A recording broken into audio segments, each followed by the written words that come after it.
Merci de nous faire confiance et bienvenue à ce nouveau numéro de votre magazine. Les Congolais qui dévorent les livres, les Africains, même ceux du monde, nous revenons sur cette nouvelle publication, Le chemin de la grandeur. Le livre avec Carly Mabiala, vous allez les découvrir, plus de 100 pages. Vous pouvez les dévorer en un seul jour.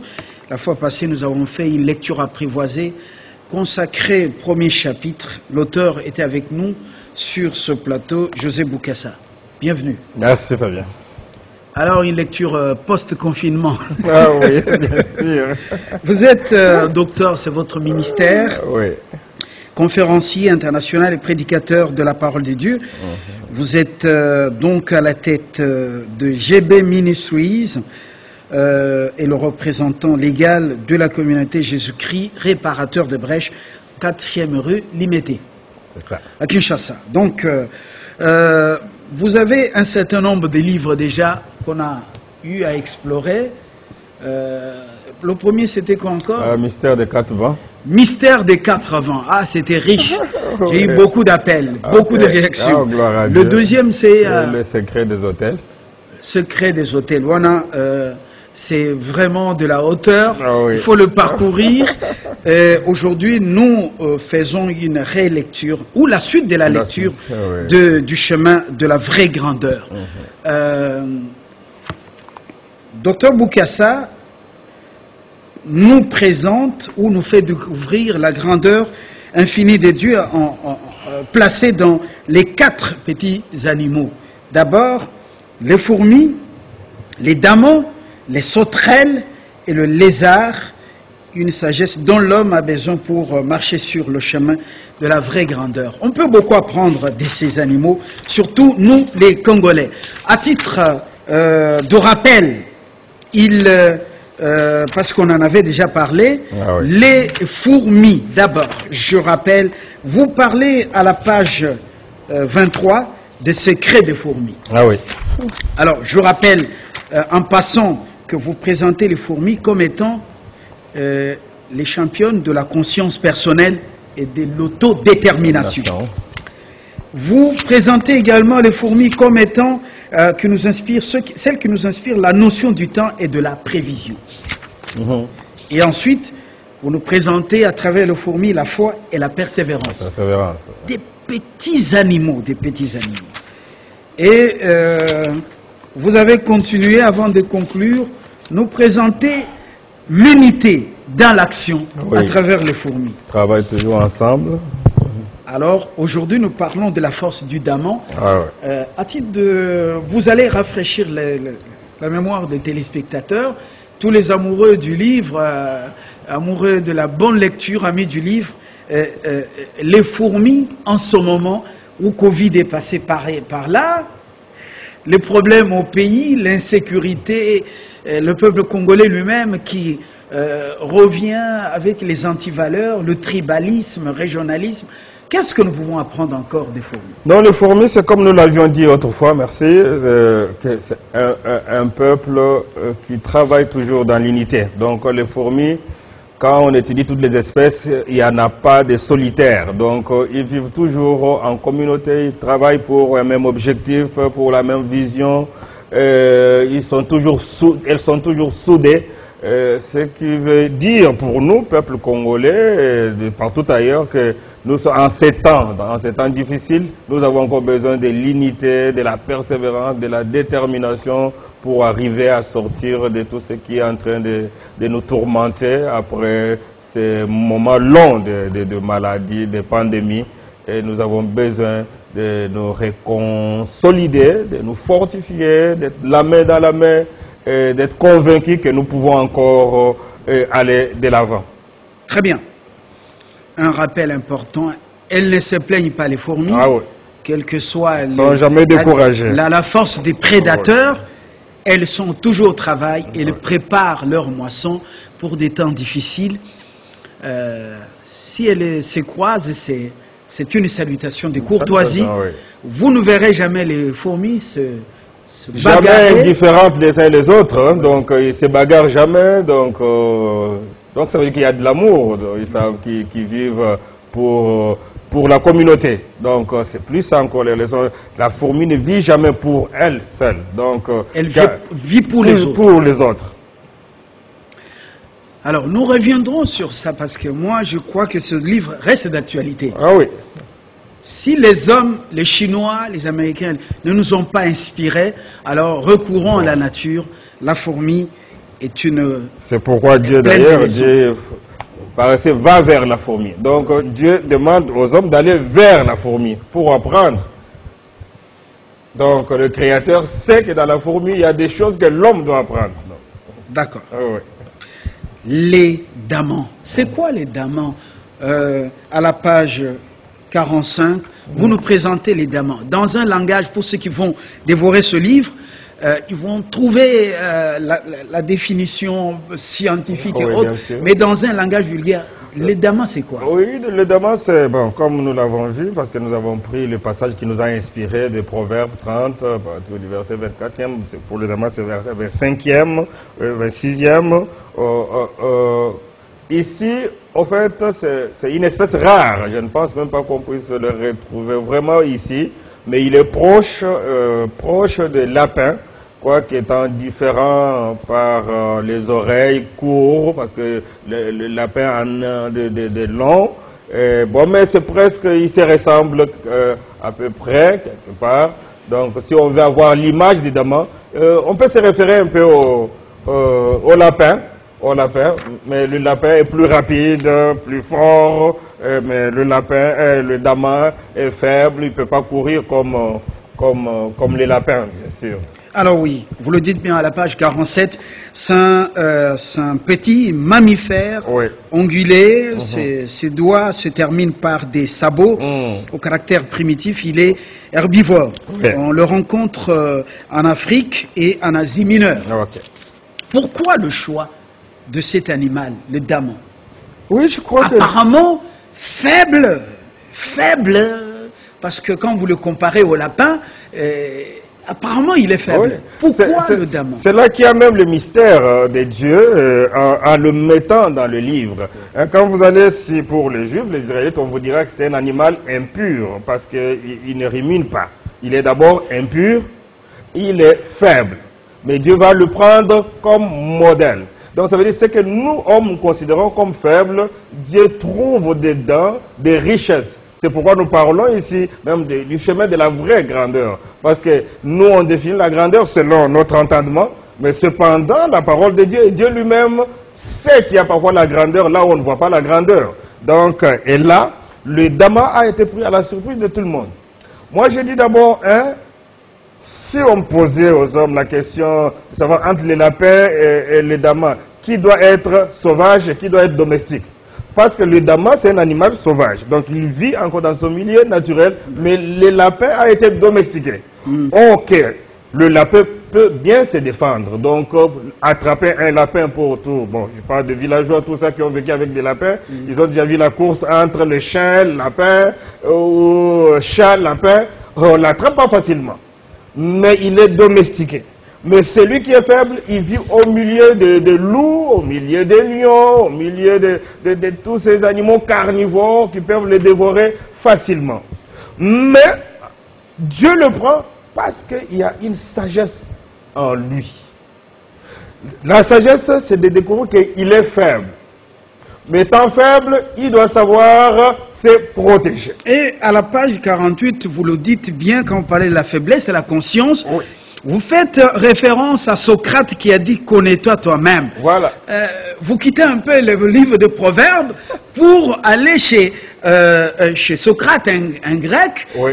Pourquoi vous empruntez cette sagesse? Nous empruntons, c'était parce que nous pensons que la plupart d'entre nous, nous sommes passés, du moins par les humanités, on a eu un peu de cours de philosophie, ça veut dire facilement, on connaît ces termes.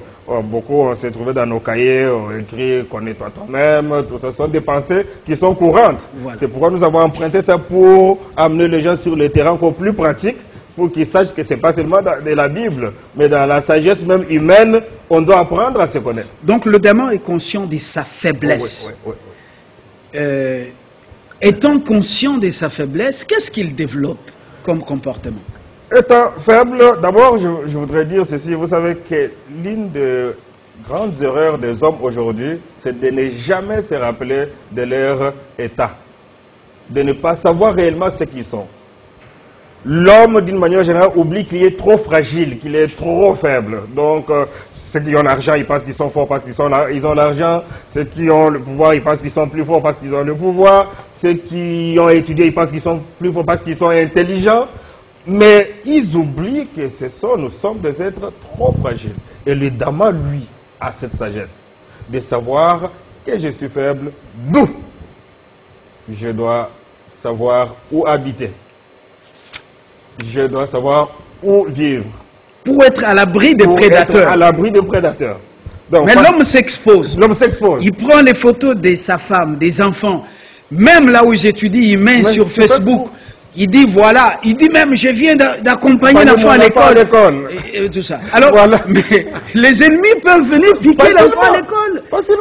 À ce temps d'enlèvement, pas pour aller au ciel, hein. Les enlèvements pour dépouiller les familles financièrement. On expose toute son trajectoire, tout ce qu'on fait. Maintenant, je prends l'avion, maintenant, je suis en route vers l'aéroport, maintenant. Donc, tout ça. Donc, on ne se cache pas. Donc, on se croit très fort.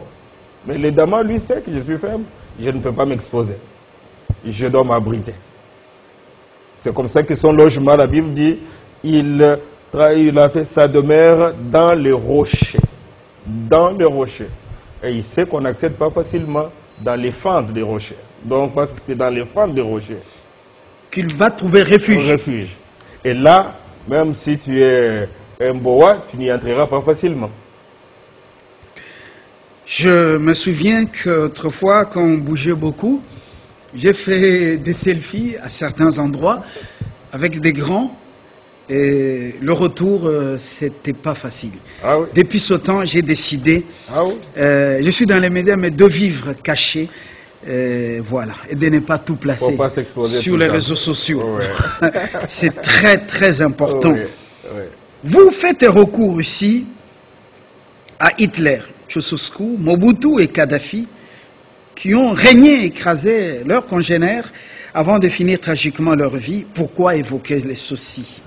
Oui, j'ai évoqué ces noms qui sont des noms connus, des grands, pour montrer aux gens que quel que soit ce qu'on est aujourd'hui, quelle que soit la position qu'on occupe, quel que soit ce qu'on possède, on est toujours faible et trop fragile et on peut être anéanti à tout moment par la vie, par la maladie, par les gens qui ne veulent pas de nous, les gens qui se décident de ne plus être pour nous, et ils peuvent nous anéantir facilement. Donc c'est pourquoi nous avons pris ces exemples des gens qu'on a connus, tout le monde a connu Mobutu ici, donc on l'appelait éternel, donc nous on a grandi, on est né sous lui, on a grandi sous lui, donc nous savions qu'il était un Dieu, mais cependant il était un homme, on sait comment il est mort. Et ce sont des leçons que tout un chacun de nous devait tirer et apprendre à se rappeler toujours que je suis un homme et que je suis faible. À la page 53, vous présentez David le faible. Ah oui. Qu'est-ce que vous voulez dire concrètement au lecteur?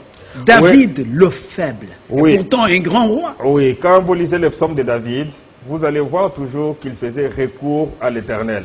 Chaque fois, il disait toujours « Qui suis-je » Il rappelait toujours d'où il était tiré. Donc, il n'oubliait jamais ses origines, il n'oubliait jamais ses faiblesses, il n'oubliait pas que ce qu'il était devenu, ce n'était que la grâce de Dieu. C'est pas parce qu'il était trop fort et trop extraordinaire qu'il était en train d'atteindre tous ces niveaux qu'il avait dans sa vie. Ah, c'est le titre le dit, le chemin de la vraie grandeur. Oh, oui. À la page 55, je vois un sous-titre, la faveur de Dieu est un refuge. Quand nous rentrons à cet animal, le Dhamma, un animal faible, comment vous faites la similitude? Oui, le Dhamma, très faible, mais Dieu a préféré qu'il soit un animal qui vit au milieu des géants, des carnivores. Mais Dieu lui a fait grâce de vivre dans ces milieux-là. Alors, comme la grâce de Dieu est sur lui, cette grâce le protège.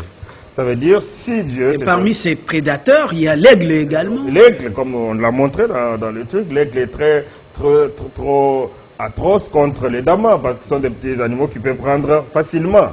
Donc je voudrais dire, si Dieu vous a choisi, si Dieu vous a appelé, si Dieu vous a établi quelque part, si la grâce de Dieu est avec vous, vous pouvez vivre n'importe où, au milieu des adversités, de méchants, de ceux qui ne vous aiment pas, mais Dieu vous protégera toujours. C'est pourquoi... Pourvu que vous ayez choisi Dieu comme refuge. Dieu comme refuge, bien mais sûr. si, oui, parce que quand on parle de la grâce... Votre vie est sur la place publique, oui. comme ça, sur les réseaux sociaux. Oui. Vous-même, vous exposez au danger. Alors comment Dieu va-t-il? Non, c'est quand on choisit Dieu comme refuge. Donc, on doit choisir Dieu comme refuge. On se reconnaît faible, alors on recourt aux rochers. Et les rochers, c'est Jésus-Christ. Les rochers, c'est notre Créateur en qui il faut se confier. C'est pourquoi David disait toujours « mon rocher en qui je trouve mon refuge ». Voilà. Et Psaume 91 dit, il dit encore quoi ce Psaume 91, oh, il dit, c'est lui qui demeure sous l'abri du Très-Haut, repose à l'ombre du Tout-Puissant. Je dis à l'Éternel, mon refuge, ma forteresse, mon Dieu en qui je me confie. C'est lui qui me délivre du filet de l'oiseleur, de la peste et de ses ravages. Ça, c'est important. Je crois que David, le faible, il avait compris la vision. Toujours en parlant de Damas, le Daman, j'ai bien mal prononcé, le Daman.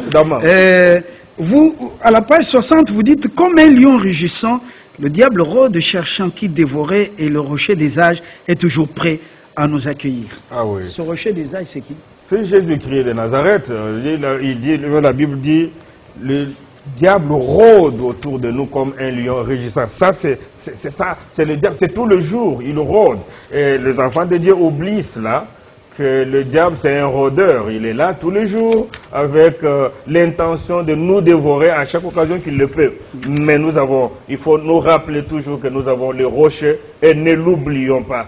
À aucun instant, nous devons oublier le rocher des âges qui est Jésus-Christ.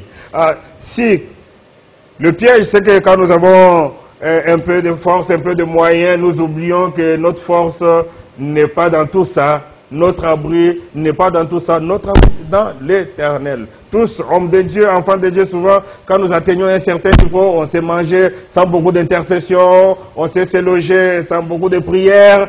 On oublie les rochers. Cependant, le diable lui rôde, il peut vous donner un coup. À un moment, et puis tout est perdu, et tu es parti. Formidable. Et là, les faibles, d'abord un animal, il a l'instinct de se réfugier, de trouver les rochers pour aller s'abriter. Parce qu'autour de lui, beaucoup de prédateurs, dont l'aigle, il dit, mais je suis faible, mais je dois être quelque part où je suis inaccessible. Et Dieu nous renvoie à ça pour dire, vous pouvez être faible, mais par la sagesse, vivre longtemps au milieu de prédateurs. Il faut choisir le rocher. N'oublions pas que nous sommes entourés de prédateurs, donc de méchants.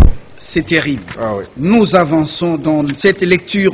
Nous faisons aujourd'hui une lecture en kangourou parce que nous risquons de ne pas terminer. La puissance dominatrice des sauterelles. Nous sommes donc au 3e chapitre, page 67. Pourquoi vous avez choisi les sauterelles? Comme nous le disons, c'est la Bible, Dieu qui l'a choisi, c'est Dieu le sélectionneur de ces animaux. Mais vous, pourquoi vous avez sélectionné vous aussi? J'ai accepté d'entrer dans la pensée de Dieu, parce qu'il y a des grandes leçons. Donc les sauterelles ont dit, n'ont point de rois, et ils n'ont point de chefs, ils n'ont pas de commandants. Mais la Bible dit, précise qu'ils sortent par division. Donc ils s'organisent à sortir toujours aussi en groupe. Donc ça, vous pouvez, pour vous rappeler, vous allez voir tous les 3 premiers animaux, ils sont tous toujours communautaires. Donc, parce qu'ils ont découvert le secret qu'il y a dans la communauté, le secret qu'il y a dans une vie d'ensemble. Et ici, il donne une très grande leçon parce que les sauterelles sont faibles aussi. Donc, ils n'ont pas des ailes. Pourtant, une multitude envahissante. Ah oui, Dieu les appelle une multitude envahissante. Vous sentez, on dit une multitude envahissante. Donc, on parle de leur pluriel qui fait leur force. Donc quand ils viennent en masse, vous ne pouvez pas résister aux sauterelles. Personne ne peut résister aux sauterelles quand ils viennent en groupe. Ils rentrent des pays désertiques, ils peuvent amener la famine dans une nation. Donc si, regardez les documentaires souvent... Des rongeurs par excellence. Des rongeurs par excellence. Dernièrement, j'ai vu un documentaire vers le pays de l'Ouest, donc où ils sont entrés, les sauterelles, donc les champs ont été dévorés, les forêts dévorées. Désolation sur leur parcours. Donc, quand ils passent, ils ne laissent rien. Alors, nous allons assez rapidement, pas de querelle de pouvoir chez les sauterelles, et vous nous ramenez dans la Bible. Oui. Ici, quelle sagesse nous pouvons puiser pour être grands? Oui, ici, vous voyez, ils ont compris que l'un d'entre nous ou l'une d'entre nous est très importante. Sans l'autre, je ne peux rien. Donc, alors, ils ne cherchent pas à vouloir savoir qui est supérieur par rapport à l'autre. Vous voyez, les disciples de Jésus même ont eu ces problèmes pour se poser qui est grand parmi nous. Et Jésus a découvert qu'il y avait ces combats au milieu d'eux. Donc, il dit, il faut... Moi-même, je suis au milieu de vous comme un serviteur. Donc, ne nous battons pas trop pour... Et quand il demande ça, lui commence par laver les mains des disciples. Le pied des disciples. Mais c'est ça le vrai leadership. Oui, pour montrer que si on est chef, on se fait chef, on doit servir. On ne doit pas réclamer ça, mais au contraire, on doit être au service des autres. Ce qui est contraire aujourd'hui, quand on parle des grands d'aujourd'hui, donc les grands, c'est les chefs, c'est celui qui est assis, qu'on sert, à qui on donne tout, qui bénéficie de tout. Vous évoquez à la page 76 le vent de l'esprit. Pourquoi vous en parlez alors que vous parlez de l'unité, l'union des sauterelles? Ah oui, les sauterelles, parce qu'à un moment, pour leur déplacement, ils ne peuvent pas aller loin d'elles-mêmes. Alors, elles recourent au vent. C'est comme ça qu'ils cherchent la direction du vent. Ils se soulèvent, mais pour aller loin, c'est le vent qui l'emporte. Et c'est ça la vie des chrétiens. Un chrétien ne peut pas aller loin sans la force du Saint-Esprit, sans l'aide du Saint-Esprit, sans la mouvance du Saint-Esprit. Tout chrétien, tout serviteur, servant de Dieu doit toujours se référer au Saint-Esprit pour marcher avec le Seigneur. Mais nous avons chassé le Saint-Esprit de nos assemblées, de nos vies, nous l'avons même chassé plus loin. Alors, comment aller loin lorsque l'esprit reste observateur? Non, c'est pourquoi la mort est entrée dans l'Église. C'est pourquoi la mort est entrée dans la vie du chrétien. Donc, le Saint-Esprit est le patron de l'Église. Le Saint-Esprit est le directeur de l'Église par excellence. S'il n'est pas là, il n'y a plus Église, il n'y a plus vie.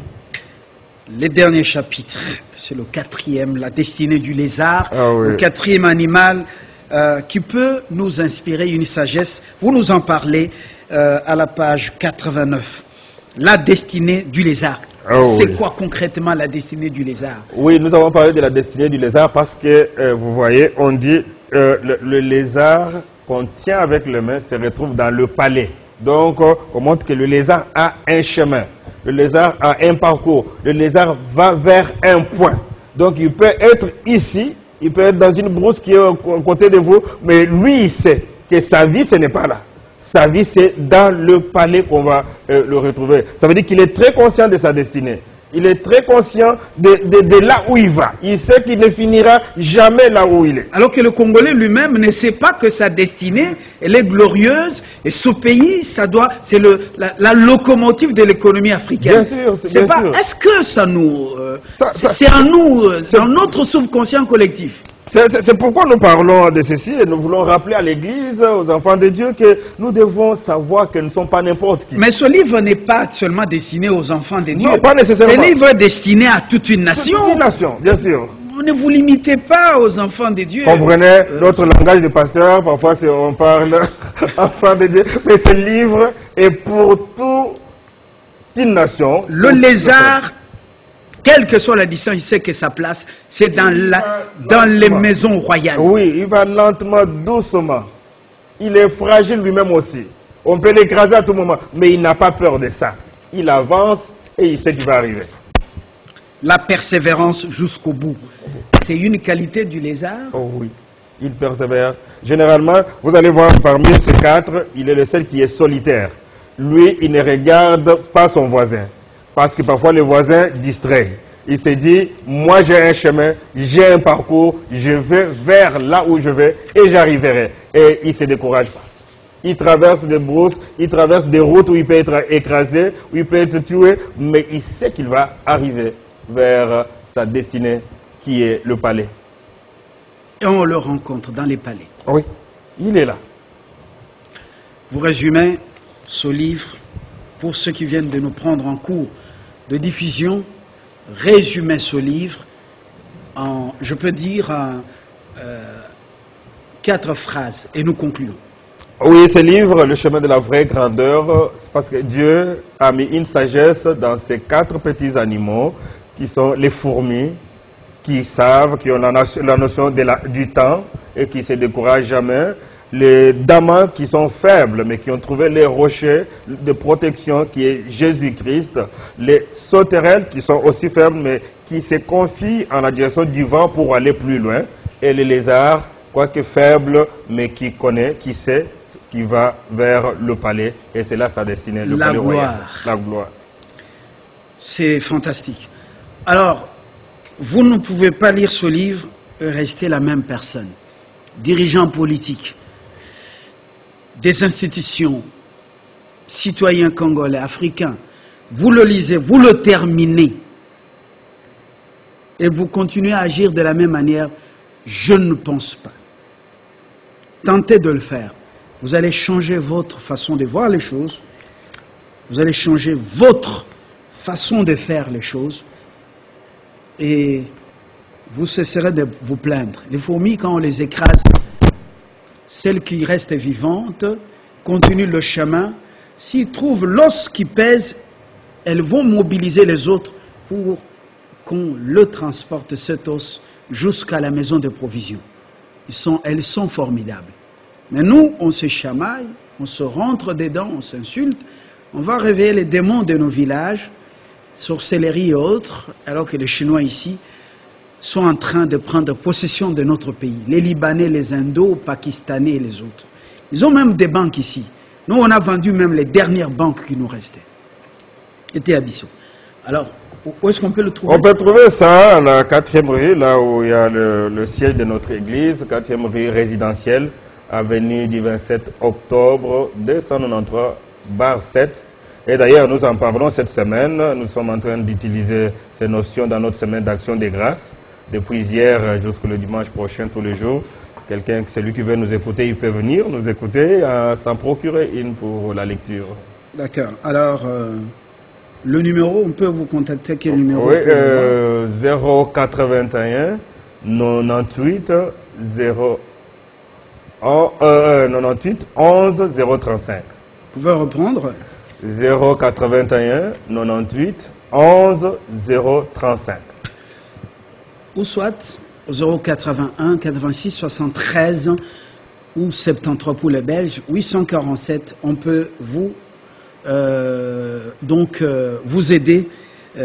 Il faut absolument lire ce livre. Je vous le recommande. Je dis bien il faut. Je ne vous supplie pas. Je dis bien il faut. Nous, Congolais, on doit lire ce livre. Il faut même le recommander aux enfants. Nous devons le lire. Il faut le lire. Je sais de quoi je parle. À très bientôt pour une autre lecture de notre livre. Au revoir. Merci. Au revoir.